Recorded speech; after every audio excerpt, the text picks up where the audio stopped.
तो दोस्तों आज के एपिसोड में जो होने वाला है सच में मज़ा आ जाएगा। जैसा कि हमने पिछले एपिसोड में देखा, जो चीज़ें हो रही थी सच में मज़ा आ गया। और इस एपिसोड में जो चीज़ें सामने निकल के आएंगी सच में दिमाग ख़राब हो जाने वाला है। तो गाइस चैनल पर नए हो तो सब्सक्राइब कर देना, वीडियो को लाइक कर देना अगर आगे की महा एपिसोड देखने हैं। तो गाइस इस महा एपिसोड में जो चीज़ें सामने निकल के आने वाली हैं वो कुछ नेक्स्ट लेवल होंगी और कुछ अलग अंदाज में आएंगी और कुछ नेक्स्ट लेवल ही जाने वाली हैं। तो गाइस चैनल पर नए हो तो सब्सक्राइब कर देना, वीडियो को लाइक कर देना, कमेंट कर देना, ठीक है। तो चलिए देखते हैं कि आखिर इस स्टोरी में होने क्या वाला है, क्योंकि गाइस इस एपिसोड में जो चीज़ें होंगी शायद हमने नहीं सोचा था कि कुछ हमें इस तरह से भी देखने को मिल सकता था। तो चलिए देखते हैं कि इस एपिसोड में आखिर होने क्या वाला है। तो चलिए देखते हैं।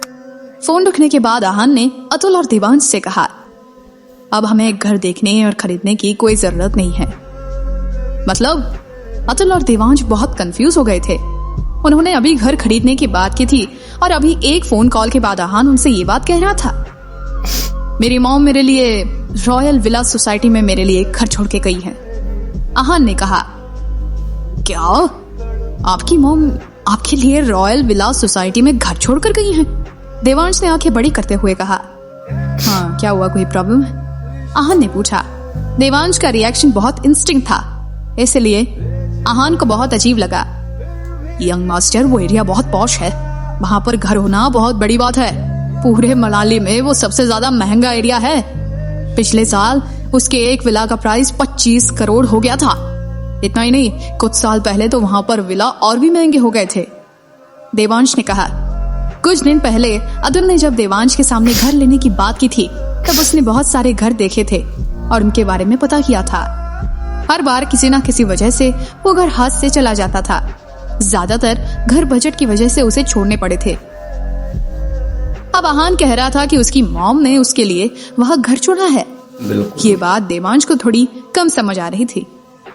आहान इस मामले में कुछ नहीं बोल सकता था। वो नैना के बारे में थोड़ा बहुत ही जानता था। कुछ गड़बड़ है। कभी भी किसी ने नैना के बैकग्राउंड के बारे में बात नहीं की थी। आहान को सिर्फ इतना पता था कि वो बहुत जेंटल थी और कभी कभी बहुत स्ट्रिक्ट। उसके हिसाब से नैना बहुत ही ऑर्डिनरी औरत थी, पर एक ऑर्डिनरी औरत रॉयल विला सोसाइटी में घर कैसे अफोर्ड कर सकती है? मैं भी श्योर नहीं हूँ कि घर सच में है या नहीं। चलो चलकर देखते हैं, आहान ने कहा। वंशिका इस मामले में झूठ बोल सकती थी या नहीं, ये बात आहान को समझ नहीं आ रही थी। नैना के घर छोड़कर जाने के चांसेस बहुत ज्यादा थे। आधे घंटे में आहान, अतुल और देवांश रॉयल विला सोसाइटी पहुंचे, पर कुछ सिक्योरिटी गार्ड्स ने उन्हें वहां रोक लिया था। आहान इस वक्त अपनी ऑर्डिनरी कार ड्राइव कर रहा था। तुम्हें नजर नहीं आ रहा है कि ये कैसी जगह है? बस घुसते चले जा रहे हो, गार्ड ने आहान को घूरते हुए कहा। घुसते चले जा रहे हो? हाँ, आहान ने मुंह बनाया। उसके साथ ऐसा पहले भी हुआ था जब वो पहली बार स्प्रिंग कॉर्पोरेशन में गया था। तब उसे वहां पर कार्तिक कोहली मिला था। आज फिर उसके साथ ये हो रहा था। इडियट, तुम्हें क्या लगता है ये सोसाइटी नॉर्मल रेजिडेंट्स के लिए है? बस आए और घुस गए। यहाँ बस यहाँ के विला ओनर ही आ सकते हैं। आहान के एक्सप्रेशन को देखकर सिक्योरिटी गार्ड हैरान हो गया और उसने फिर से कहा, तुम्हें कैसे पता कि मैं यहाँ का ओनर नहीं हूँ? आहान ने गार्ड से पूछा। ओनर और तुम, ये कोई मजाक चल रहा है क्या? अरे अपनी कार देखो, यहाँ के ओनर पॉश और लग्जरी कार्स चलाते हैं, ऐसी ऑर्डिनरी कार नहीं। अरे तुम्हें क्या लगता है इस सोसाइटी के ओनर मामूली लोग हैं? सिक्योरिटी गार्ड ने आहान का मजाक उड़ाते हुए कहा और अपने साथियों के साथ हंसने लगा। तुमने मामूली किसे कहा? जब सब आहान पर हंस रहे थे तभी पीछे से एक रूखी आवाज आई। जाहिर सी बात है ये आवाज वंशिका की थी। आहान से बात करने के कुछ देर बाद विला सोसाइटी का रूल याद आया उसे। वहां किसी को भी एंट्री ऐसी ही अलाउड नहीं थी, इसलिए वंशिका आहान को रिसीव करने मेन गेट तक भागते हुए आई थी। आवाज सुनकर सबके एक्सप्रेशन बदल गए और शरीर कांपने लगे। मिस वंशिका, गार्ड ने कांपती हुई आवाज में कहा। फिर से पूछती हूँ, तुमने मामूली कहा किसे? वंशिका की आवाज इस वक्त बहुत रूखी थी। जिस बात का वंशिका को डर था वही हुआ था। उसने सोचा कि कहीं सिक्योरिटी गार्ड आहान की इंसल्ट ना करे। अब जब वो वहां पहुंची तो लोग उस पर हंस रहे थे। अब मिस वंशिका, मेरा वो मतलब नहीं था, मैं तो बस अपने दोस्त के साथ हंसी मजाक कर रहा था। गार्ड ने बात को संभालने की कोशिश की। दोस्त, तुम्हें क्या लगता है तुम कौन हो? आहान को अपना दोस्त बुलाने की तुम्हारी हिम्मत कैसे हुई? कुछ तो गड़बड़ है। वंशिका ने ये बात गुस्से में कही। वंशिका को बिल्कुल अच्छा नहीं लग रहा था कि ये गार्ड्स आहान को अपना दोस्त बुला रहे थे। ये उसकी नजर में आहान की डिसरिस्पेक्ट थी। इस वक्त बहुत सारे गार्ड्स हैरान थे। वंशिका ने आज पहली बार किसी और के लिए स्टैंड लिया था। वो हमेशा बहुत अकड़ में घूमती थी क्योंकि वो बैंगलोर के सबसे अमीर आदमी की बेटी थी और इस वक्त रॉयल विला सोसाइटी की ओनर भी थी। पर आज वो आहान का नाम बहुत तमीज से ले रही थी, जबकि आहान उन्हें बहुत साधारण लग रहा था। जब उन्होंने आहान की तरफ देखा तब आहान गर्दन हिलाते हुए मुस्कुरा रहा था। तुम और तुम सब कल से काम पर आने की कोई जरूरत नहीं है। वंशिका ने तुरंत फैसला किया और उन्हें काम से निकाल दिया। ये बात सुनकर सबके चेहरे तुरंत बदल गए। अब मिस वंशिका प्लीज ऐसा मत कीजिए। हम जानते हैं कि हमसे गलती हुई है, पर आज के बाद ऐसा नहीं करेंगे हम। हमें प्लीज एक मौका दे दीजिए प्लीज। गार्ड्स ने कहा, तुम लोगों को मौका चाहिए? दफा हो जाओ यहाँ से। वंशिका ने तेज आवाज में कहा, मिस वंशिका प्लीज। कुछ सिक्योरिटी गार्ड्स की तो आंखों में आंसू आ गए थे। वंशिका, इन्हें एक मौका और दे दो। वंशिका आहान को सरप्राइज में देखने लगी। आहान ने जब ये बात मुस्कुराते हुए कही, इनकी गलती नहीं है, ये बस अपना काम कर रहे थे। अगर कुछ गलत था तो इनका एटीट्यूड। अब इन्हें गलती का एहसास हो गया है तो इन्हें माफ कर दो। आहान ने कहा, thank you mister Aahan, thank you. Aahan को उनकी साइड लेता देख सिक्योरिटी गार्ड्स बहुत खुश हो गए थे। वंशिका भी शांत हो गई थी। आहान ने बोला है इसलिए मैं तुम सबको एक मौका दे रही हूं, पर ध्यान रखना एक ही गलती 2 बार माफ नहीं करूंगी मैं। कोशिश करना कि आज के बाद कोई गलती ना हो, समझे? वंशिका ने कहा, समझ गए मिस वंशिका, ऐसा फिर कभी नहीं होगा। थैंक यू हमें एक और मौका देने के लिए, गार्ड्स ने कहा। सबने राहत की सांस ली। आहान की वजह से उनकी नौकरी बच गई थी। आहान का दिल बड़ा था, इसलिए उसने उन्हें माफ कर दिया था। अगर आहान नहीं होता तो शायद वंशिका उन्हें कभी माफ नहीं करती। गुड, वंशिका ने कहा। फिर उसने आहान की तरफ देखा और कहा, सॉरी आहान, आपको यहाँ आते ही तकलीफ हुई। अगर मैं यहाँ पहले आ जाती तो ऐसा कुछ नहीं होता। वंशिका ने माफी मांगते हुए कहा, इट्स ओके वंशिका, कोई बात नहीं। आहान ने कहा, ये दोनों कौन है? वंशिका ने पूछा। ये मेरे बड़े भाई अतुल और ये मेरा छोटा भाई देवांश। आहान ने देवांश और अतुल को वंशिका से इंट्रोड्यूस करवाया। ओके ओके, चलो अंदर चलते हैं, वंशिका ने मुस्कुराते हुए कहा और अपनी कार में बैठ गई। आहान वंशिका के पीछे ड्राइव कर रहा था। कुछ मिनट बाद दोनों कार्स एक विला के आगे रुकी। ये विला एक लेक के पास था। विला के आसपास बहुत बड़ी दीवार थी। अंदर घुसने के बाद एक बड़ा गार्डन था जो बहुत मॉडर्न तरीके से सजाया हुआ था और बहुत साफ सुथरा था वो। ये विला थोड़ा पुराने स्टाइल से डिजाइन था। वहां बाकी सारे विला मॉडर्न तरीके से सजाए हुए थे, वहीं इस विला में कुछ अलग था। ये विला बहुत अलग था। इस विला में कोई भी नहीं रहता था, फिर भी ये बहुत साफ था। आहान जैसे जैसे नजर घुमा रहा था उसे धूल का नामो निशान नजर नहीं आया। चलते चलते वंशिका तीनों को घर के स्ट्रक्चर के बारे में बता रही थी। उसने आहान की मॉम का जिक्र एक भी बार नहीं किया था। जब वंशिका ने कुछ नहीं कहा तो आहान ने भी कुछ नहीं पूछा। मेन विला से निकलने के बाद वो सब एक छोटे आउट हाउस जैसी जगह पहुंचे। उसका स्ट्रक्चर मेन विला से बहुत अलग था। दरवाजा लाल रंग का था और मिट्टी से सना हुआ था।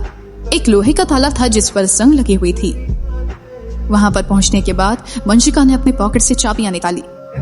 आहान, बहुत साल पहले बहुत वक्त के लिए नैना आंटी यहाँ पर रही थी। यहाँ से जाने से पहले उन्होंने मेरे डैड को घर की चाबी रखने के लिए दी थी। अब तुम आ गए हो तो मैं तुम्हें ये चाबियां लौटा रही हूँ। वंशिका ने आहान को चाबियां देते हुए कहा। आहान ने चुपचाप चाबी ले ली और उसी की होल में डाला।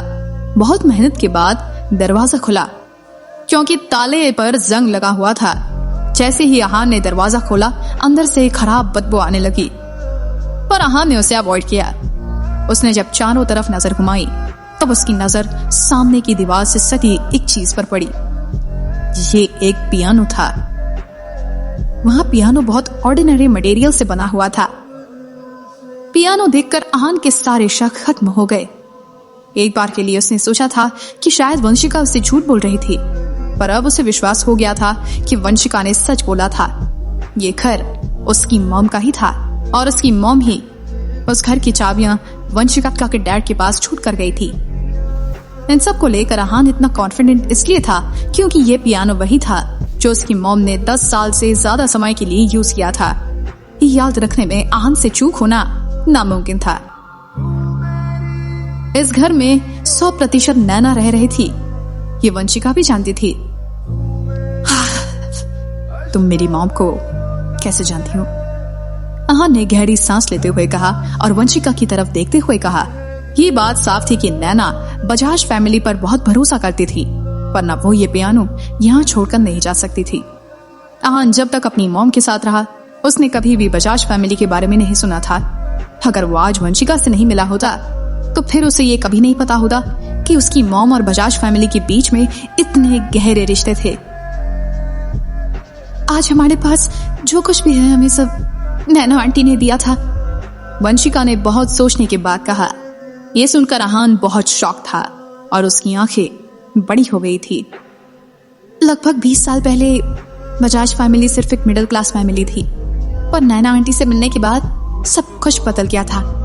3 साल में ही हमारी सिचुएशन सुधर गई और हम बैंगलोर के सबसे बड़े अमीर परिवार में से एक बन गए। इतना ही नहीं, मेरे डैड बहुत सालों तक बैंगलोर के सबसे अमीर आदमी थे। वंशिका ने बहुत कामली आहान को सब कुछ बता दिया। वंशिका जैसे जैसे बातें बताती गई आहान के चेहरे पर हैरानी बढ़ती गई। बजाज फैमिली बैंगलोर की सबसे अमीर फैमिली थी। ये बात हजम करने में आहान को बहुत वक्त लगने वाला था। इस वक्त आहान के मन में सवालों का एक सैलाब था।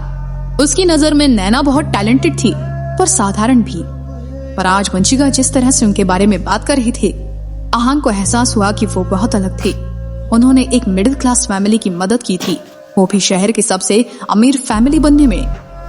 ऐसा कोई किसी के लिए कहाँ करता है। नैना आंटी के बिजनेस स्किल्स अमेजिंग थे। मेरे पापा ने मुझे बताया था कि एक बार नैना आंटी ने एक बिजनेस अलायंस शुरू किया था जो देश का नंबर 1 बिजनेस अलायंस बन गया था। जो भी इस अलायंस का हिस्सा थे उन्हें बहुत प्रॉफिट हुआ। बजाज फैमिली भी इसका हिस्सा थी, पर फिर रायजादा फैमिली की वजह से ये बिजनेस अलायंस टूट गया। वंशिका ने बताया। रायजादा फैमिली? आहान ने पूछा। इन सब में रायजादा फैमिली कहां से आ गई थी? उस वक्त नैना आंटी को तुम्हारे डैड से प्यार हो गया था और वो उनसे शादी करना चाहती थी, पर तुम्हारे दादाजी ने उस वक्त नैना आंटी के सामने एक शर्त रखी थी। वंशिका ने बताया। क्या? आहान ने पूछा। तुम्हारे दादाजी चाहते थे कि नैना आंटी ये बिजनेस अलायंस अपने साथ दहेज के रूप में लेकर आए। वंशिका ने कहा। उनका प्लान तो बहुत अच्छा था, आहान ने कहा। आहान को अब समझ आ गया था कि उस वक्त क्या हुआ होगा। नैना ने बिजनेस अलायंस बनाए तो रायजादा फैमिली को चाहिए था। इस बिजनेस अलायंस से रायजादा फैमिली और पावरफुल हो जाती, पर नैना ऐसा नहीं चाहती थी। वो ये बिजनेस अपने साथ रखना चाहती थी। रायजादा फैमिली की बात नहीं मानने के लिए उन्होंने बिजनेस को डिसॉल्व कर दिया था। उस वक्त जो भी हुआ वो बहुत कंफ्यूजिंग था। अगर वो वंशिका से नहीं मिला होता तो इस सब के बारे में उसे कभी पता नहीं चलता था। और कितने राज हैं जिससे आहान अनजान है। जब उन्होंने बिजनेस अलायंस डिसॉल्व कर दिया तब रायजादा फैमिली को बहुत गुस्सा आया। बिजनेस अलायंस डिसॉल्व होने के अगले दिन बाद नैना आंटी ने कल्पना आंटी से डील की और उनकी शादी आपके डैड से हो गई, वंशिका ने बताया। आहान वंशिका की बात बहुत ध्यान से सुन रहा था। नैना ने ऐसा बिजनेस अलायंस बनाया था जिससे रायजादा फैमिली भी डर रही थी। इस वक्त उसके मन में बहुत सारे सवाल थे जिनके जवाब तो वो जानता था, पर मिल पाने मुश्किल थे। आहान, नैना आंटी ने बजाज फैमिली के लिए बहुत कुछ किया है। अब नैना आंटी तो नहीं है, पर हम तुम्हारी हेल्प करने में हमेशा तैयार हैं। अगर आपको कभी भी हमारे मदद की जरूरत हो तो हम हमेशा आपके साथ हैं। हमें जरूर बताना और हेजिटेट मत करना, वंशिका ने बहुत पोलाइटली कहा। इस वक्त बजाज फैमिली की पोजीशन वैसी नहीं थी जैसे पहले थी, पर फिर भी रायजादा फैमिली से लड़ने में वो आहान के इस तरह मदद कर सकते थे जो कोई सोच भी नहीं सकता था। मुझे जब भी जरूरत होगी तब मैं तुम्हें बता दूंगा, आहान ने कहा। हालांकि जो कुछ भी हो रहा था उसकी मॉम की वजह से हो रहा था, पर फिर भी उसे वंशिका की बातों पर 100% भरोसा नहीं था। किसका मन कैसा हो सकता है ये अंदाजा लगाना मुश्किल था। बजाज फैमिली इतने सालों के बाद भी नैना की वजह से आहान की मदद करना चाहती थी। इस बात पर आहान को विश्वास नहीं हो पा रहा था। सब इसके बाद मेन विला में आ गए। वंशिका ने आहान को चाबी दी और वहां से चली गई। अब इतने बड़े विला में आहान, अतुल और देवांश ये तीनों ही रह गए थे। देवांश, कल एजेंसी जाकर कुछ सर्वेंट्स को हायर करवा लेना, हमें जरूरत पड़ेगी, आहान ने कहा। यह villa one royal villa society का सबसे बड़ा विला था। इसे साफ रखने के लिए उन्हें कुछ सर्वेंट्स की जरूरत पड़ने वाली थी, इसलिए आहान ने यह काम तुरंत करने को कह दिया था। ओके मास्टर, ये काम कल सुबह ही हो जाएगा, देवांश ने कहा। देवांश इतने बड़े घर में रहने के लिए बहुत एक्साइटेड था। उसने इतना लग्जूरियस विला पहली बार देखा था। इसके बाद देवांश वहां से चला गया। आहान, तुम्हारी मॉम इतनी सिंपल नहीं थी, देवांश के जाने के बाद अतुल ने आहान से कहा। वो बिल्कुल सिंपल नहीं थी। आहान ने अतुल की बात से एग्री किया। आहान के एक्सप्रेशन देखकर कोई भी समझ सकता था कि वंशिका ने ये सारी बातें बताकर आहान के सामने उसकी मॉम का नया रूप ला दिया था। आहान के लिए उसकी मॉम हमेशा से बस एक हाउसवाइफ और ऑर्डिनरी औरत थी। इसके अलावा उनमें थोड़ा बहुत टैलेंट था, पर आज उसे पता चला कि वो बिजनेस में इतनी स्किल थी कि रायजादा फैमिली भी उनसे डरती थी। उन्होंने पूरे बिजनेस वर्ल्ड में अपने अलायंस की वजह से अपना लोहा मनवा लिया था। इतना ही नहीं, वो स्ट्रांग और इंडिपेंडेंट भी थी।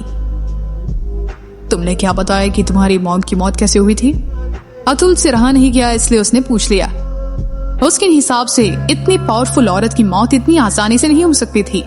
हालांकि आहान ने उसे बताया था कि उसकी मॉम को मरते हुए अपनी आंखों के सामने उसने देखा था, पर फिर भी अतुल को कुछ अजीब लग रहा था। अपनी बीमारी की वजह से, आहान ने मुंह बनाते हुए कहा। मॉम को अजीब सी बीमारी थी। ये हर महीने पूर्णिमा के दिन होती थी और जब भी होता था मॉम की थोड़ी सी जान ले लेती थी। वो लास्ट अटैक 3 साल पहले हुआ था। इस वक्त पूरा रायजादा परिवार उनके पास ही था। मॉम की तबीयत बहुत खराब थी। मैंने आदित्य रायजादा से मदद मांगी थी, पर उन्होंने मेरी मदद नहीं की थी। उन्होंने कहा था कि मेरी मॉम बहुत बीमार है और उनके हाथ में कुछ नहीं है। आहान ने याद करते हुए कहा, तुमने हॉस्पिटल जाकर चेक करवाया कि उनको क्या बीमारी थी? अतुल ने पूछा। अतुल को विश्वास नहीं हो रहा था कि नैना को ऐसी कौन सी बीमारी थी जो आदित्य ठीक नहीं करवा सकता था, क्योंकि उसके पास तो बहुत सारा पैसा था और पावर भी थी। इतना ही नहीं, आदित्य मार्शल आर्ट मास्टर भी था। इसके लिए उसके पास हर बीमारी का इलाज होना ही चाहिए था। नहीं, वो हॉस्पिटल जाना ही नहीं चाहती थी। उन्होंने कहा कि हॉस्पिटल में डॉक्टर उनका इलाज नहीं कर सकते थे। आहान ने कहा, अजीब बात है। अरे ऐसी कौन सी बीमारी हो सकती है जो हॉस्पिटल में डॉक्टर्स को भी पता न चले? अतुल ने कहा। उसके दिमाग में इस वक्त ये चल रहा था कि कहीं ऐसा ना हो कि नैना मरी ना हो और जिंदा हो। कमर्शियली और फाइनेंशियली इतनी पावरफुल लेडी सिर्फ ऐसी बीमारी की वजह से नहीं मर सकती थी। अतुल के चेहरे पर इस वक्त बहुत सारे अजीब एक्सप्रेशन थे। तुम्हें लगता है कि मेरी मॉम जिंदा है? आहान ने पूछा। अतुल का एक्सप्रेशन देखकर आहान समझ गया था कि उसके मन में क्या चल रहा था। आहान को भी शक था, पर उसने इस बारे में कभी गौर से नहीं सोचा था। पर आज जब वंशिका ने उसकी मॉम के बारे में ये सब बताया, तो वो फिर से ये सोचने पर मजबूर हो गया। हो सकता है कि तुम्हारी मॉम ने मरने का नाटक किया हो, अतुल ने कहा। अतुल ने जो कहा था इसका मतलब ये नहीं था कि वो जिंदा हो या ना हो, ये था कि वो मर गई हो। मरने का नाटक? आहान ने सोचा। अतुल जो बोल रहा था उसके सही होने के चांसेस बहुत ज्यादा थे। नैना ऐसा कर सकती थी क्योंकि उनकी मौत बहुत अचानक हुई थी, पर वो ऐसा क्यों करेगी? रायजादा फैमिली से छुटकारा पाने के लिए या फिर किसी और कारण की वजह से? हो सकता है, अतुल ने कहा। आहान और अतुल दोनों कड़ी से कड़ी मिलाने की कोशिश कर रहे थे। तभी अचानक से अतुल ने कहा, आहान, वो आउट हाउस में जो पियानो है वो तुम्हारी मॉम तुम्हारे लिए छोड़कर गई है ना? वो पियानो मेरी मॉम का ही है, आहान ने कहा। उसे नहीं पता था कि वो पियानो वहां पर क्यों था। तुमने कभी सोचा है कि वो पियानो ही क्यों छोड़कर गई तुम्हारे लिए? अतुल ने पूछा। नहीं, आहान ने कैजुअली कहा। पर फिर जब उसने अतुल को कुछ गहराई में सोचते हुए देखा तब उसने पूछा, क्या बात है अतुल, तुम्हें लगता है कि पियानो ने कुछ है? हाँ, मुझे लगता है तुम्हारी मॉम ये विला नहीं बल्कि ये पियानो छोड़कर गई है। जरूर उसमें कुछ है जो वो तुम्हें बताना चाहती है, अतुल ने कहा। अच्छा, चलो चलकर देखते हैं, आहान ने कहा। इसके बाद दोनों आउट हाउस में पहुंचे। वहां पहुंचकर आहान और अतुल पियानो को अच्छे से देखने लगे और उसमें नैना का छिपा कोई मैसेज ढूंढने लगे। तभी आहान को बेस ब्रिज में एक छोटा सा बॉक्स मिला। आहान के चेहरे का एक्सप्रेशन बिल्कुल बदल गया था।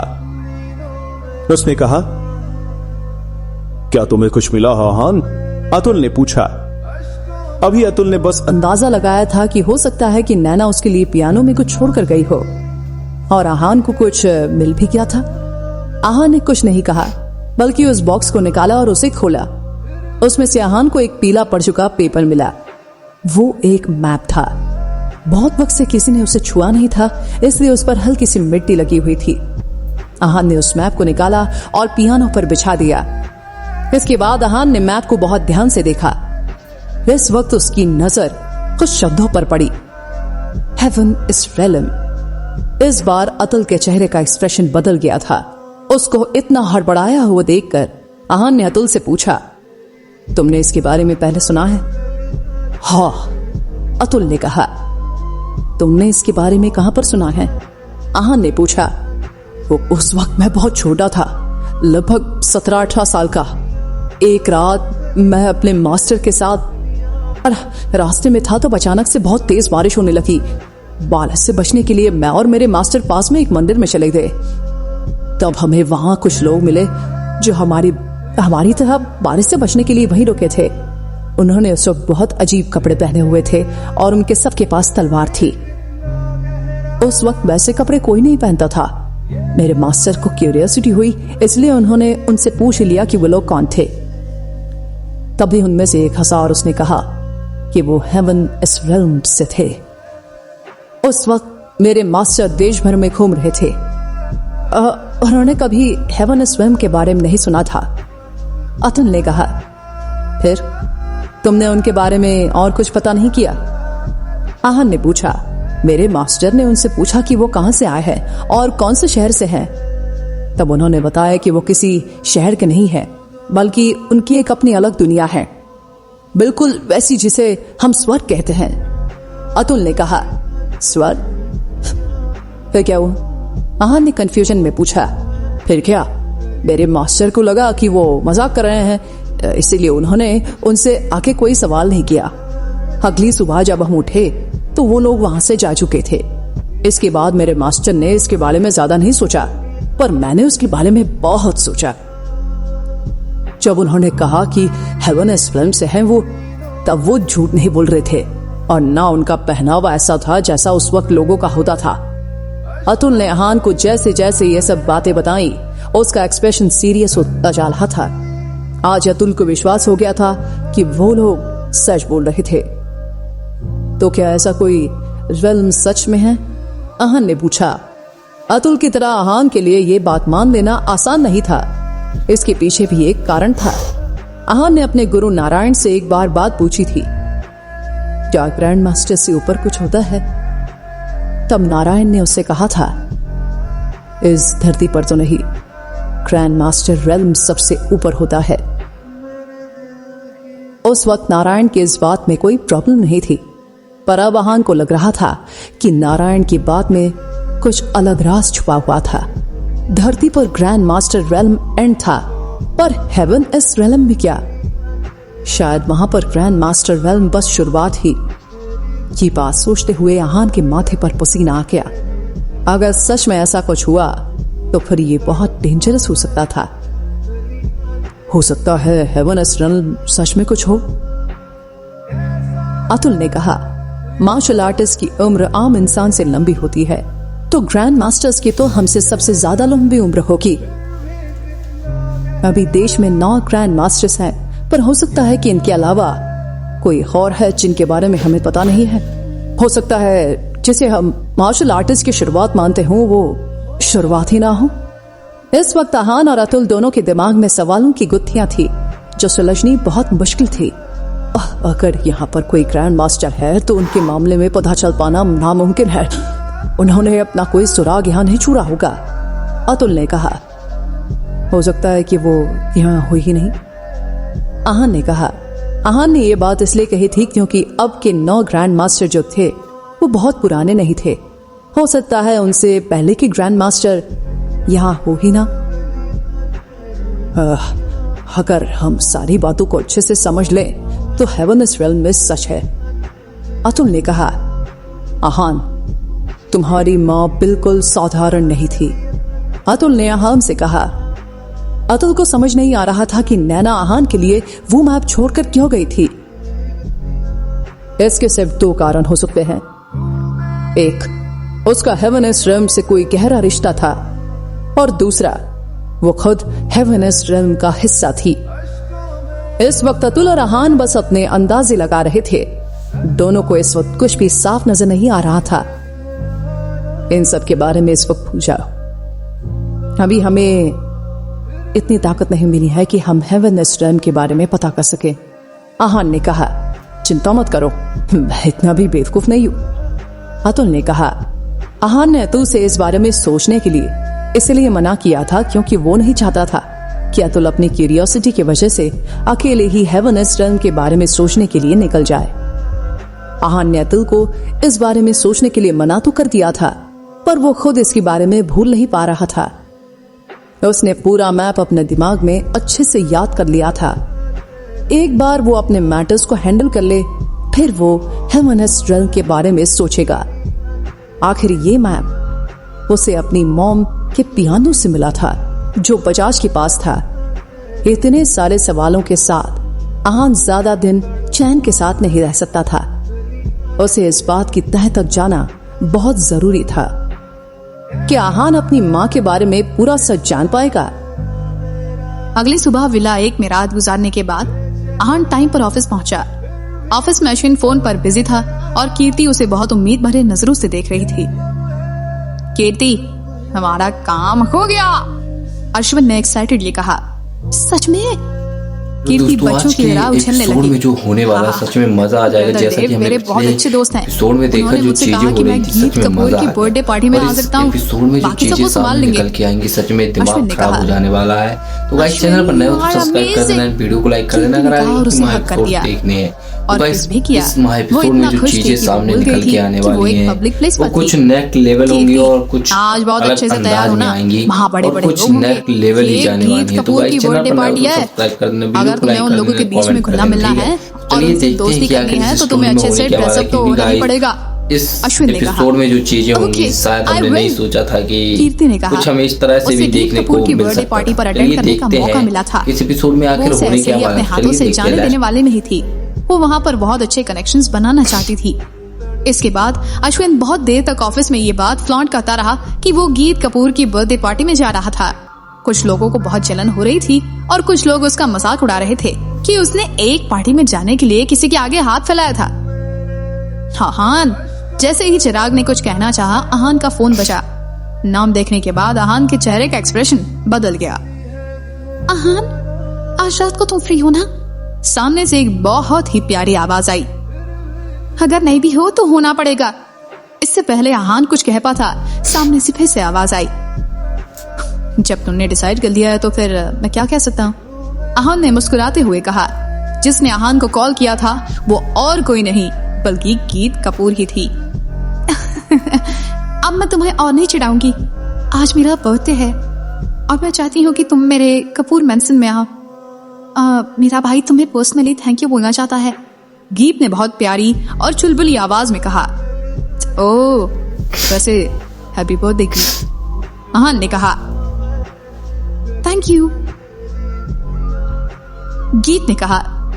कितने बजे आना है? आहान ने कुछ सोचने के बाद पूछा।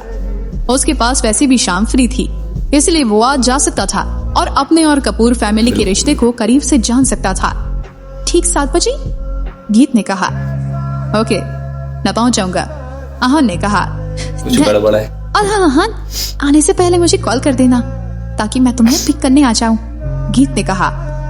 ठीक है, आहान ने कहा। ये पार्टी कपूर मैंसन में थी और गीत की थी, इसलिए आम पार्टियों से बहुत अलग थी। नॉर्मल पार्टी में गेस्ट्स कभी कभी आ सकते थे और जा सकते थे और कोई भी आ सकता था वहां पर कपूर की पार्टी में ऐसा नहीं होता था। बहुत कम लोग थे जो पार्टी में इनवाइटेड थे और उन्हें गेस्ट कार्ड भी भेजे गए थे। क्योंकि गीत ने आहान को पर्सनली कॉल किया था, इसलिए उसके पास कोई कार्ड नहीं था। फोन रखने के बाद आहान ने चिराग से पूछा, चिराग, गीत कपूर की बर्थडे पार्टी में चलोगे मेरे साथ?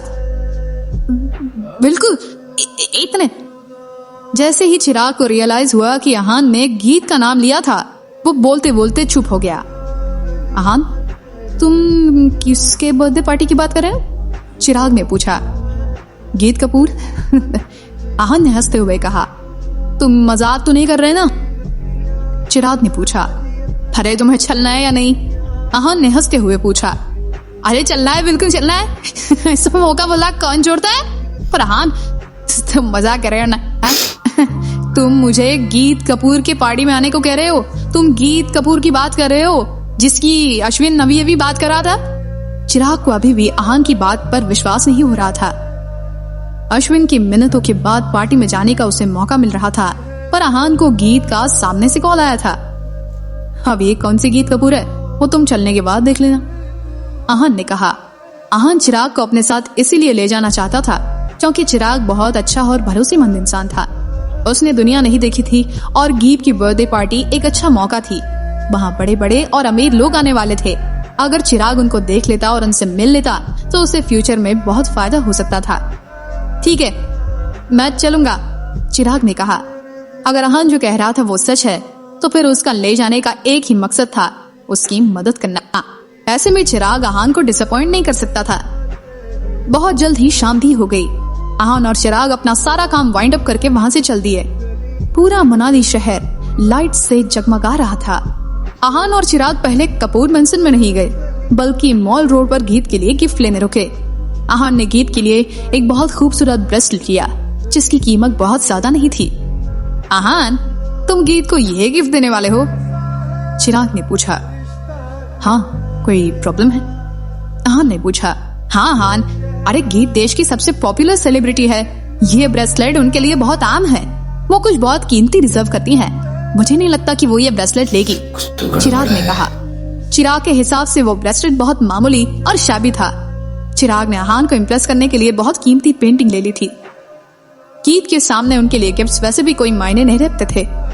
उसके ऊपर से आहान ने और भी मामूली गिफ्ट लिया था। तुम चिंता मत करो, वो ले लेगी, आहान ने कॉन्फिडेंस के साथ कहा। वो जानता था कि गीत बहुत पॉपुलर है और अमीर है। वो बहुत स्नॉबिश नहीं है, पर उसके लिए पैसों से ज्यादा इमोशंस मैटर करते थे और उसे क्या से नहीं कौन गिफ्ट दे रहा है उससे मतलब था। इसके अलावा ऐसा नहीं था कि आहान उसके लिए महंगा गिफ्ट नहीं ले सकता था।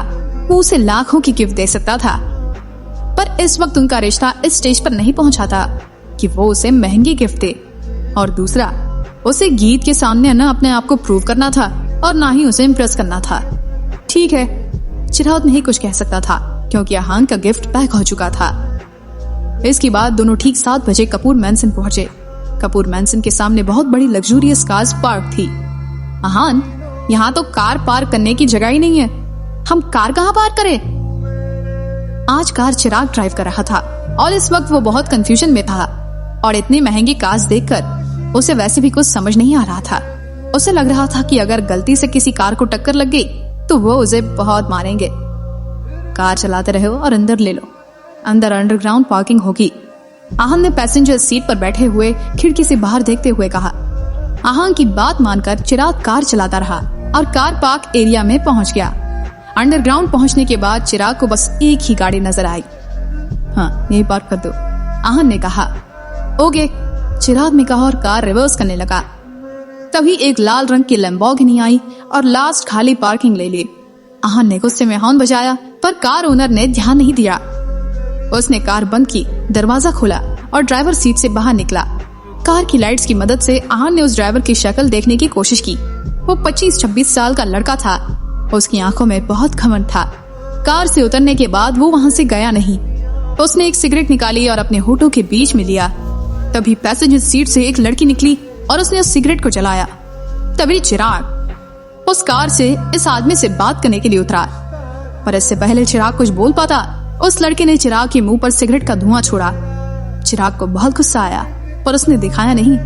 वो कार बहुत लग्जूरियस थी, इसलिए चिराग ने उस लड़के से पोलाइटली बात करने का फैसला किया। हेलो, ये पार्किंग मैंने देखी थी, चिराग ने कहा। तुमने पहले देखी थी तुम्हारी हो गई, उस लड़के ने कहा। हाँ, पहले आओ वाली बात नहीं सुनी है क्या तुमने, चिराग ने कहा। अच्छा, उस लड़के ने कहा।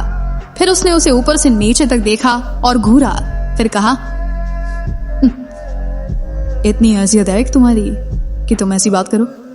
उस लड़के ने चिराग का मजाक उड़ाते हुए कहा, यू इडियट, मेरे पास अभी भी तुमसे डील करने का टाइम ही है, ठीक है। उस लड़के ने चिराग को बात काटते हुए कहा और चिराग को एक थप्पड़ मारा। उस थप्पड़ से चिराग की गाल पर उसकी उंगलियां छप गई। वो लड़का वहां से इतनी कैजुअली जाने लगा जैसे वहां पर कुछ नहीं हुआ था। रुको। तभी आहान की रूखी आवाज आई और उस लड़के को वहीं पर रोक दिया।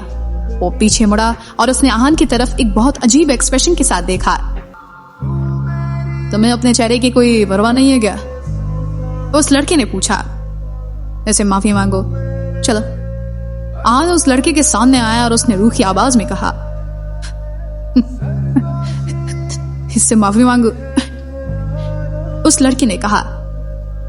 उसे ऐसा लग रहा था जैसे उसने कोई जोक सुन लिया था। और अगर मैं तुम्हारी बात न मानूं तो, उस लड़के ने घमंड के साथ कहा, अगर तुमने मेरी बात नहीं मानी तो मैं तुम्हारी मार मार कर चटनी बना दूंगा, आहान ने कहा। जैसे ही आहान ने बोलना बंद किया, उस लड़के की आंखें छोटी हो गई। इससे पहले वो लड़का कुछ कर पाता, आहान ने उसे एक थप्पड़ मारा। ये थप्पड़ इतनी तेज था कि उस लड़के का सर चकराने लगा और उसके 2 दांत टूटकर नीचे गिर गए। ये देखकर वो लड़की बहुत डर गई और चिल्लाने लगी, ये लोग हमें मार रहे हैं। वो लड़की मदद के लिए चिल्लाने लगी, मयूर बेबी, आर यू ओके? उस लड़की ने उस लड़के से कहा। उसका नाम मयूर वर्मा था। इस वक्त उसके मुंह से खून बह रहा था और गाल पर थप्पड़ का अच्छा खासा निशान था। मैं तुम्हारी जान ले लूंगा, आई विल किल यू। अपने आप को संभालने के बाद मयूर ने कहा, अपने आप को बहुत तेज मार खां समझते होगे तुम, हालत देख रहे हो अपनी, आहान ने कहा और मयूर को एक थप्पड़ और मारा। आहान के थप्पड़ की वजह से वो कुछ मीटर दूर जाकर गिरा। मयूर के साथ आई लड़की फिर से चिल्लाई, बचाओ बचाओ। तभी वहां से गुजर रहे 3 लोगों को उसकी आवाज सुनाई दी। वो तुरंत वहां लगे। अनिका, उसमें से एक लड़के ने कहा जो उसी लड़की को जानता था। विनायक, प्लीज हमें बचा लो। अनिका गिड़गिड़ाने लगी। डरो मत अनिका, जो कहना है आराम से कहो, मैं हूं ना यहाँ पर, कोई तुम्हें कुछ नहीं कर पाएगा, विनायक ने कहा। ये पागल आदमी है, ये पूरा पागल है, अनिका ने आहान की तरफ इशारा करते हुए कहा। जब से मयूर ने आहान से 2 थप्पड़ खाए थे, वो बिल्कुल चुप हो गया था। इसने मयूर को बहुत मारा, अनिका ने कहा। जब वो तीनों वहां आए थे तब उन्होंने मयूर को देखा नहीं था, इसलिए विनायक ने पूछा, अरे पर मयूर कहाँ है? वो रहा, अनिका ने इशारा करते हुए कहा। मयूर को देखकर विनायक को उस पर तरस आने लगा। वो एक अमीर बाप की औलाद था और इस वक्त इस हालत में था जैसे कोई भिखारी की हो। उसे देखकर किसी को विश्वास नहीं हो रहा था कि वो मयूर वर्मा है। इस लड़के को मारो, इसने मुझ पर हाथ उठाया है, जो भी मारेगा मैं उसे 50 लाख दूंगा, मयूर ने कहा। ये सुनकर सबकी आंखें बड़ी हो गई। मयूर ने मार जरूर खाई थी पर उसका घमंड अभी तक वहीं था। 50 लाख की बात सुनकर सबको विश्वास हो गया था कि यह मयूर ही है। मयूर काम डाउन, हम तुम्हारी मदद करेंगे, विनायक ने तुरंत कहा। किसने किया ये? किसने किया ये? विनायक बहुत चौड़ में आहान और चिराग के पास गया। इससे पहले आहान कुछ बोल पाता, चिराग एकदम आगे आया और विनायक से बोला, मैंने किया। तुम?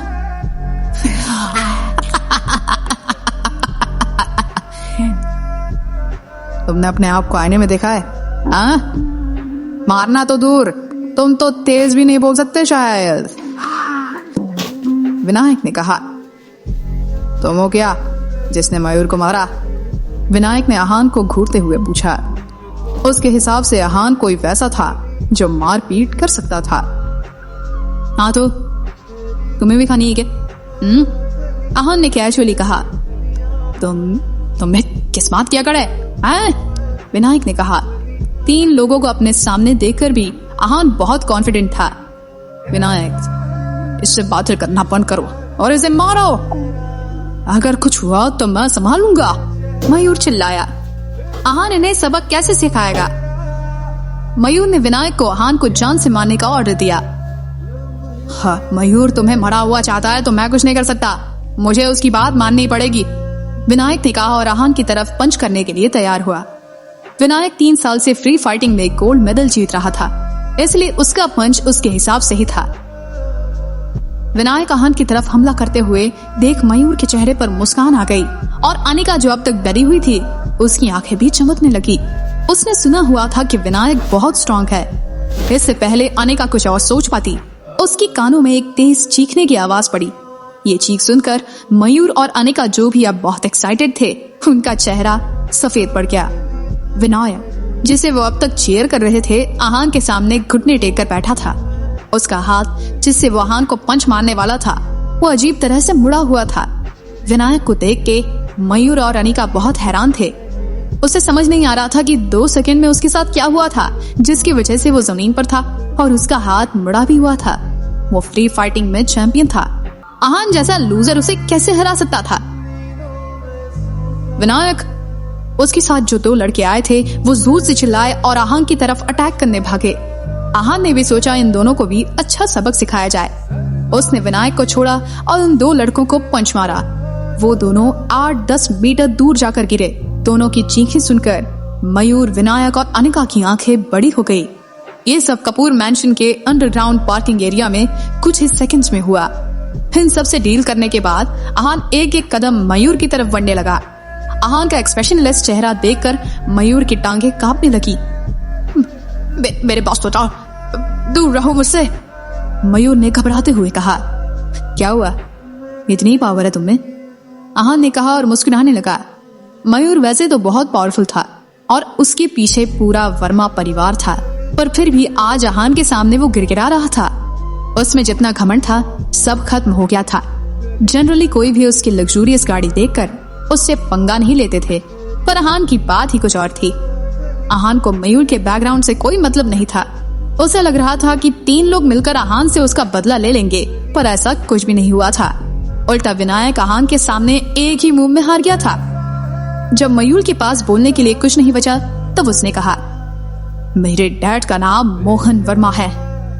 मयूर कभी अपने पिता के नाम का इस्तेमाल ऐसे नहीं करता था, पर इस वक्त उसे कुछ और नजर नहीं आ रहा था।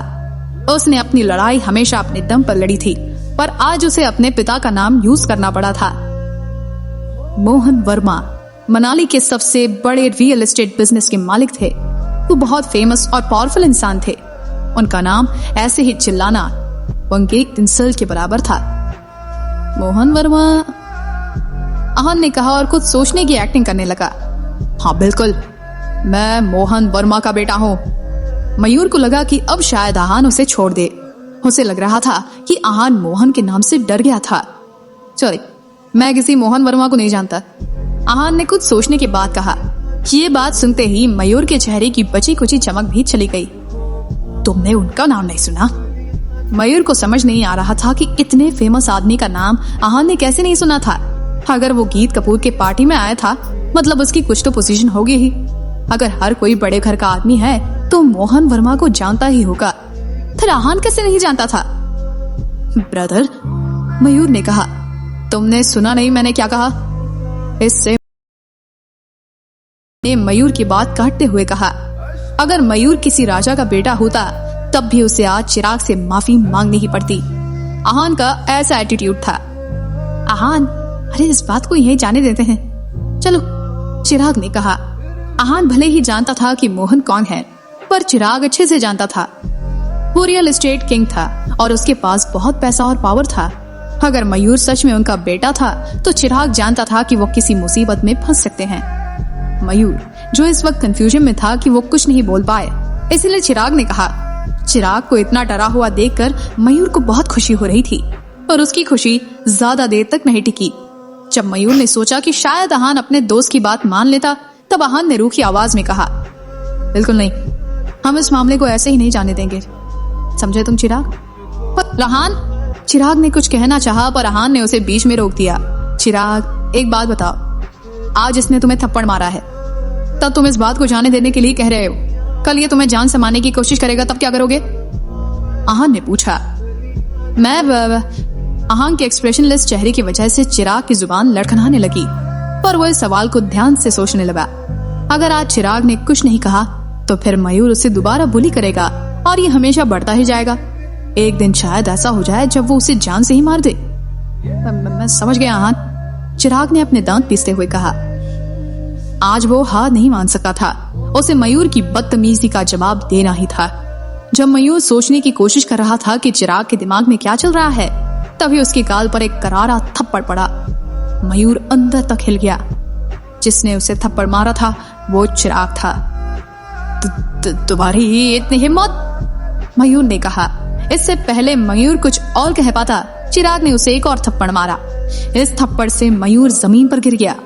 चिराग की हिम्मत देखकर सब हैरान थे, बस अगर कोई खुश था तो वो आहान था। तुम खुद को समझते क्या हो? चिराग चिल्लाया। चिराग नहीं जानता था कि इन दो थप्पड़ का अंजाम क्या होने वाला है, पर उसे इतना जरूर पता था कि ये थप्पड़ मारकर उसे बहुत सुकून मिला था। पहले जब मयूर ने चिराग की जगह गाड़ी पार्क की, उसे थप्पड़ मारा था, तब मयूर को उम्मीद नहीं थी कि ऐसा कुछ हो जाएगा। वो जमीन पर गिरे हुए चिराग को देख रहा था। वो आहान के बारे में नहीं जानता था, इसलिए उसे आहान से मार खाना इतना बुरा नहीं लग रहा था जितना चिराग से मार खाने के बारे में लग रहा था। उसे साफ नजर आ रहा था कि चिराग एक मामूली सा वर्कर है जिसका कोई बैकग्राउंड नहीं है, बस आहान के साथ की वजह से वो मार पाया था उसे। कैसा लग रहा है? आहान ने हंसते हुए पूछा। आहान खुश था कि चिराग ने उसकी बात का मान रखा और उसे डिसअपॉइंट नहीं किया। आहान चाहता था कि चिराग अपने लिए स्टैंड लेना सीखे। बहुत अच्छा, चिराग ने खुशी से कहा। उसने कभी नहीं सोचा था कि वो किसी अमीर बाप के बेटी को एक नहीं बल्कि 2 थप्पड़ मारेगा। इस फीलिंग को हमेशा याद रखना, और साथ में ये भी याद रखना कि कभी किसी को खुद को बुली मत करने देना, ठीक है? आहान ने चिराग से कहा। आहान जानता था कि आज के बाद चिराग अपने लिए अच्छे से स्टैंड ले सकता है। मैं हमेशा याद रखूंगा, चिराग ने कहा। उसकी आवाज में आज अलग कॉन्फिडेंस था। वो आहान की तरफ बहुत ग्रेटफुल था क्योंकि वो जानता था कि आहान ने ऐसा क्यों किया था। इसके साथ ही चिराग ये भी समझ गया था कि आहान कोई मामूली इंसान नहीं है। मयूर से कंपेयर्ड आहान बहुत बड़ा और इन्फ्लुएंशियल था। मयूर को थप्पड़ मारने के बाद और आहान के साथ की वजह से चिराग का कॉन्फिडेंस और बहुत ज्यादा बढ़ गया था। वो मयूर के पास गया और उसकी पॉकेट से कार की कीज निकाली और उसकी कार को हटाकर वहां आहान की कार पार्क कर दी। इसके बाद दोनों प्राउडली पार्किंग से बाहर आ गए। मयूर, विनायक, अनिका और बाकी दोनों लड़के कुछ नहीं कर पाए और बस उन्हें जाता हुआ देख रहे थे। थैंक यू आहान, चिराग ने कहा। वो खुश था क्योंकि आहान की वजह से उसमें कॉन्फिडेंस आ गया था। अब वो अपने प्रॉब्लम्स खुद हैंडल कर सकता था। मुझे थैंक यू बोलने की जरूरत नहीं है, तुम केपेबल हो इसलिए सब कर पाए, आहान ने कहा। आहान जानता था चिराग कुछ भी कर सकता था, बस इन सब झंझट में पड़ना नहीं चाहता था, इसलिए उसे मैटर छोड़ देना आसान लगता था। दोनों जब मेंशन के एंट्रेंस पर पहुंचे तब वहां पर बहुत सारे लोग थे। सबके हाथ में इनविटेशन कार्ड थे और सब बहुत टाइट सिक्योरिटी चेक से गुजरते हुए मेंशन में जा रहे थे। सबके हाथ में इनविटेशन कार्ड देखकर आहान बेचैन हो गया क्योंकि आहान के पास कोई कार्ड नहीं था। जैसे ही चिराग ने आहान से कुछ पूछना चाहा, आहान ने फोन लगाया और गीत को कॉल किया। गीत, मैं आ गया हूँ, आहान ने कहा। आहान, सॉरी, मुझे कुछ जरूरी काम आ गया है, मैं तुम्हें लेने नहीं आ पाऊंगी। मैं हाउसकीपर शिवेश को तुम्हें पिक करने के लिए भेज रही हूँ। आई होप इट्स ओके, गीत ने कहा। इस वक्त वो बहुत गिल्टी फील कर रही थी क्योंकि आहान को बुलाकर वो उसे पिक करने नहीं जा पा रही थी। अरे नो प्रॉब्लम, मैं और मेरा एक दोस्त गेट पर ही है, हाउसकीपर शिवेश के बाहर आते ही हम उन्हें दिख जाएंगे, आहान ने कहा। ओके, हाउसकीपर शिवेश बस आ ही रहे हैं, गीत ने कहा। ओके, आहान ने मुस्कुराते हुए कहा। जब आहान ने फोन रखा तब चिराग ने चैन की सांस ली। जब गीत को उन्हें पिक करने के लिए भेज रही थी, फिर उन्हें किसी इनविटेशन कार्ड की जरूरत नहीं थी। कुछ मिनट बाद वहां पर एक काले सूट में अधेड़ उम्र का आदमी आया। वो बहुत वेल ग्रूम्ड था। हाउसकीपर शिवेश, हाउसकीपर शिवेश, वहां मौजूद सभी सिक्योरिटी गार्ड्स ने कहा और रिस्पेक्टफुली अपनी गर्दन झुका ली। शिवेश ने सभी को स्माइल के साथ ग्रीट किया और फिर आहान और चिराग की तरफ बढ़ा। उसने आहान को ग्रीट किया। Hello mister Aahan. हाँ हेलो। आहान ने भी स्माइल के साथ कहा। मिस गीत थोड़ा बिजी हैं, इसलिए वो आपको रिसीव करने नहीं आ पाई। हाँ, इसलिए उन्होंने मुझे भेजा है, शिवेश ने कहा। Sorry for the trouble housekeeper Shivesh, Aahan ने कहा। आहान शिवेश का रुतबा जान गया था। वो कपूर मैंसन में बहुत हाई पोजीशन पर था और सब उसके सामने रिस्पेक्टफुली झुक रहे थे, इसलिए आहान ने भी उससे पोलाइटली बात की और स्माइल करते हुए उससे कहा, गीत ने शिवेश को भेजा इसलिए था, ये बहुत बड़ी बात थी। इसकी कोई जरूरत नहीं है mister Aahan, I am happy to help you, Shivesh ने कहा। फिर उसने चिराग की तरफ देखा और आहान से पूछा, मिस्टर आहान ये कौन है? ये मेरा फ्रेंड है चिराग, आहान ने कहा। हेलो मिस्टर चिराग, शिवेश ने स्माइल करते हुए कहा। अगर वो आहान के साथ आया है तो इसका मतलब साफ था कि उसे चिराग को भी वैसे ही ट्रीट करना है जैसे वो आहान को कर रहा था। हेलो, चिराग ने कहा। उसे नहीं लग रहा था कि शिवेश उसे इतने अच्छे से ग्रीट करेगा। अंदर चलते हैं, पार्टी ऑलरेडी शुरू हो गई है, शिवेश ने कहा। इसके बाद वो दोनों लीड करते हुए उन्हें अंदर ले गया। जब सबने देखा कि शिवेश उन्हें पर्सनली अंदर ले जा रहा है, तब किसी ने ना उनसे इनविटेशन कार्ड मांगा और ना ही उनकी कार्ड चेकिंग की। ये सब देखकर बाहर वेट कर रहे गेस्ट्स को बहुत जलन हो रही थी। वहां उस पार्टी में लगभग 200 लोग इनवाइटेड थे, पर स्पेशल ट्रीटमेंट बस इन दोनों को मिल रहा था। बाकियों को लाइन में लगाकर इनविटेशन दिखाकर एंट्री मिल रही थी। मिस्टर आहान, मिस गीत को मेरी जरूरत है, इसलिए मुझे जाना होगा। आप और mister Chirag please party enjoy कीजिए, और अगर किसी भी चीज की जरूरत हो तो आप वेटर से कह सकते हैं। प्लीज एक्सक्यूज मी, शिवेश ने कहा और वहां से चला गया। उन दोनों को हॉल में लाने के बाद शिवेश ने उन दोनों को छोड़ दिया।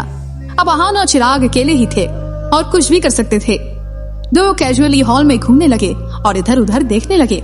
वहां पर बहुत हाई क्लास और एलीट लोग थे। गीत का बर्थडे अटेंड करने से ज्यादा उन सबको अपना नेटवर्क बढ़ाने में इंटरेस्ट था। सब ने बहुत रिच और क्लासी कपड़े पहने हुए थे और सब आपस में बहुत ग्रेसफुली बात कर रहे थे। उनके कंपैरिजन में आहान और चिराग बहुत सिंपल लग रहे थे।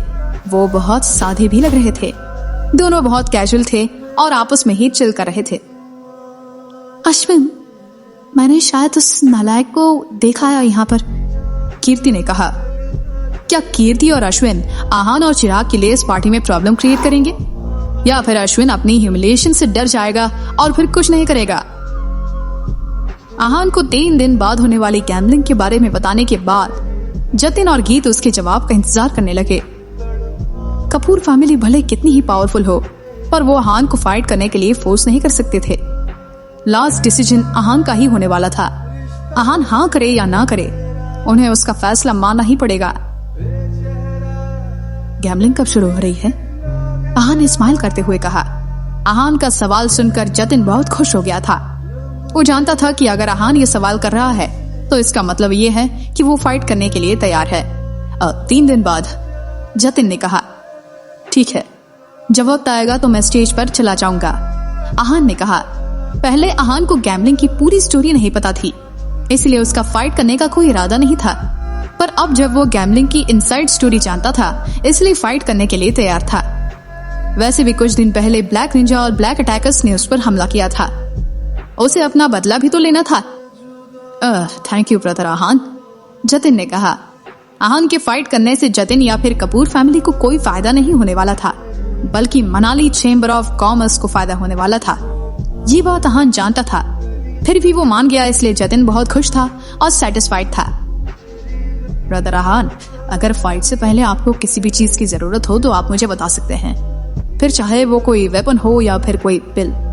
हमारे हाथ में जितना दोस्तों, होगा आज वो के हम आपको ला एपिसोड कर में जो देंगे। होने वाला सच में मजा आ जाएगा। आपके जैसा कि लिए हमने कुछ भी पिछले arrange एपिसोड में करने के देखा लिए जो हम चीजें अपना हो रही पूरा थी सच में मजा आ 100% गया। देंगे। और इस एपिसोड जतिन ने में जो कहा, चीजें सामने निकल के मार्शल आर्ट्स आएंगी में सच कम में टाइम में दिमाग खराब हो कल्टीवेशन जाने बढ़ाने वाला का है। सबसे अच्छा तो गाइस तरीका चैनल पर होता नए हो है तो सब्सक्राइब फिल्म्स। कर देना, वीडियो को लाइक कर फिल्म्स देना मिलना अगर बहुत आपको मुश्किल है, एपिसोड देखने पर हैं। कपूर तो फैमिली के गाइस, लिए इस नामुमकिन नहीं है। एपिसोड में जो चीजें सामने लेकिन निकल के जतिन, आने वाली हैं पर मुझे वो किसी कुछ चीज़ की नेक्स्ट जरूरत लेवल होंगी और कुछ जब टाइम आएगा तो मैं अलग फाइट करने अंदाज चला में जाऊंगा। आएंगी और कुछ आहान ने नेक्स्ट कहा, लेवल ही जाने वाली हैं। तो कपूर गाइस फैमिली चैनल को पर लग नए हो रहा तो था कि सब्सक्राइब कर आहान देना, स्टेज वीडियो 2 को की लाइक कर फाइनल देना, लेवल का कमेंट कर मार्शल देना, आर्ट ठीक है? फाइटर है। चलिए देखते हैं पर कि वो आखिर इस already स्टोरी में होने martial क्या वाला है, art क्योंकि expert गाइस था। इस इस वजह से एपिसोड उसे में जो किसी भी चीजें चीज़ की होंगी जरूरत शायद नहीं हमने थी। नहीं सोचा था गैंगटॉक के कि फाइटर्स कुछ से हमें इस लड़ने तरह के से भी लिए देखने आहान को मिल बिल्कुल सकता तैयार था। चलिए देखते हैं फिर आपको किसी इस और एपिसोड चीज में की आखिर चिंता होने क्या करने की वाला है। जरूरत चलिए नहीं देखते हैं है। मैं सब कुछ अरेंज कर दूंगा, जतिन ने कहा। जतिन के साथ गैम्बलिंग के बारे में डिस्कस करने के बाद आहान कपूर मैंसन से निकल गया और चिराग के साथ अंडरग्राउंड पार्किंग में पहुंचा। जब दोनों अपनी कार के पास पहुंचे तब अपनी कार को देखकर दोनों शॉक हो गए। आहान की नई कार को किसी ने बहुत बुरी तरह से डैमेज किया था। उसकी विंडशील्ड पर किसी ने कुल्हाड़ी मारी हुई थी। ये बात साफ थी कि उनके वहां से जाने के बाद किसी ने ये जानबूझकर किया था। ये सब जरूर उस मयूर ने किया है, चिराग ने दांत पीसते हुए कहा। उसके अलावा किसी और को उनसे या उनकी कार से प्रॉब्लम नहीं थी। हाँ, आहान ने कहा। आहान को अंदाजा था कि मयूर बदला लेने के लिए कुछ तो करेगा, पर वो ये करेगा इसके बारे में आहान ने नहीं सोचा था।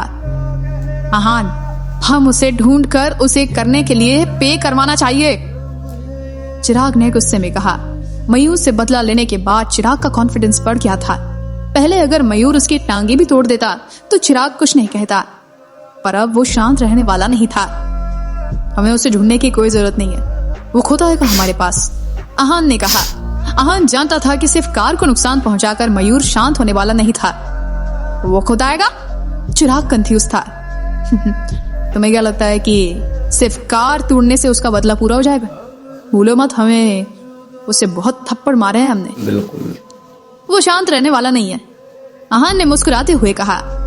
अच्छा, चिराग ने कहा। मयूर एक बिगड़ा हुआ अमीर बाप की औलाद था। कार तोड़ना उसके लिए बहुत छोटी बात थी। उसने उन दोनों के लिए जरूर कुछ खतरनाक सोच रखा होगा। हाँ, फिलहाल चलो यहाँ से, आहान ने कहा। जब मयूर को अपने पैर पर कुल्हाड़ी मारनी ही थी तो आहान उसकी इच्छा पूरी करने के अलावा उसके लिए कुछ और नहीं कर सकता था। पहले चिराग ने सोचा कि आहान ऐसे ही बोल रहा था, पर जब वो कार पार्किंग से बाहर निकले तब उन्होंने एक काले रंग की गाड़ी देखी।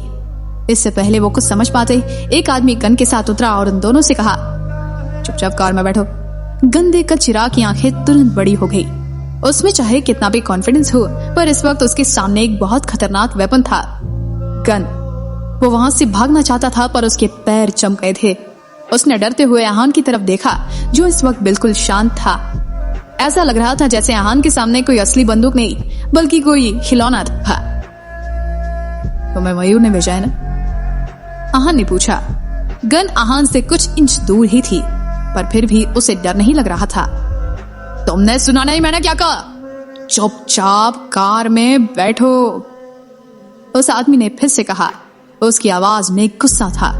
इतना कहने के बाद वो आदमी आहान के पास आया। इन सब से चिराग इतना डर गया कि उसकी टांगें कांपने लगी। चलो कार में बैठो, आहान ने बहुत कैजुअली चिराग से कहा। चलो, तुम में थोड़ी अक्ल तो है, गन वाले आदमी ने कहा और अपनी गन हटा ली। इसके बाद आहान और चिराग कार के पीछे वाली सीट पर बैठ गए। कार में पहले से एक ड्राइवर और 2 और लोग थे। उन 2 लोगों ने चेहरे पर मास्क लगाया हुआ था और उनके पास भी गन थी। ये सब देखकर चिराग के दिल की धड़कन बहुत बढ़ गई। इस वक्त वो 3 लोगों के बीच में था जिनके पास गन थी। उसकी बचने की सारी उम्मीदें लगभग खत्म हो चुकी थी। अब मैं तुम्हारे इस सवाल का जवाब देता हूँ, गन वाले आदमी ने कहा। हाँ, मुझे मयूर सर ने भेजा है, उसने आहान को घूरते हुए कहा। मुझे पता था, मैं तो बस कंफर्म करना चाहता था, आहान ने कहा और मुस्कुराने लगा। अब कंफर्म हो गया तो तुम क्या कर लोगे? उस आदमी ने कहा। जब मयूर ने उसे कॉल करके आहान को ले आने के लिए बोला था तब उसे लगा था कि आहान कोई टक्कर का आदमी होगा, पर जब वो चुपचाप कार में बैठ गया तब उसे लगा कि आहान कोई बहुत साधारण आदमी है। तुम्हें जल्दी पता चल जाएगा, आहान ने कहा। आहान अगर चाहता तो उस आदमी को कार के बाहर ही सबक सिखा सकता था, पर ऐसा करने का उसका कोई फायदा नहीं होने वाला था। मयूर दूसरे गुंडों को भेज देगा और ये सिलसिला ऐसा ही चलता रहेगा। इससे आहान की बहुत एनर्जी वेस्ट हो जाएगी। इसलिए आहान सीधा मयूर से डील करना चाहता था और इस मामले को एक बार के लिए खत्म करना चाहता था। आहान की बात सुनने के बाद उस आदमी ने गन को नीचे रखा और अपना फोन निकालकर मयूर को फोन किया। मयूर सर, हमने उसे पकड़ लिया है। आप बताओ उसे लेकर कहाँ आना है? मैं अभी उसे लेकर आता हूँ, उस आदमी ने प्राउडली कहा। वेरी गुड, तुम तो बहुत फास्ट हो, मयूर ने सिगरेट पीते हुए कहा। मैं इस वक्त गोल्डन रेजिडेंस में हूँ, तुम उसे लेकर वहां पर आ जाओ, मयूर ने कहा। ओके मयूर सर, गन वाले आदमी ने कहा और फोन रख दिया। वही मयूर सर, इन दोनों के साथ क्या करने वाले हैं? दहवन ने पूछा। वो तो मयूर सर के मूड पर डिपेंड करता है, गन वाले आदमी ने कहा। चलो अंदाजा लगाते हैं, हम तो मयूर सर के साथ इतने सालों से हैं, कितनों को मरते देखा है, इसलिए इनके साथ क्या होगा इसका अंदाजा लगाते हैं, पीछे बैठे एक आदमी ने कहा। वो दोनों आहान और चिराग को डराना चाहते थे और उन्हें परेशान करना चाहते थे। अगर उनका मूड अच्छा हुआ तो इनके टुकड़े करके कुत्तों को खिला देंगे, और अगर उनका मूड खराब हुआ तो फिर वो इनकी फैमिली के साथ भी ऐसा ही करेंगे।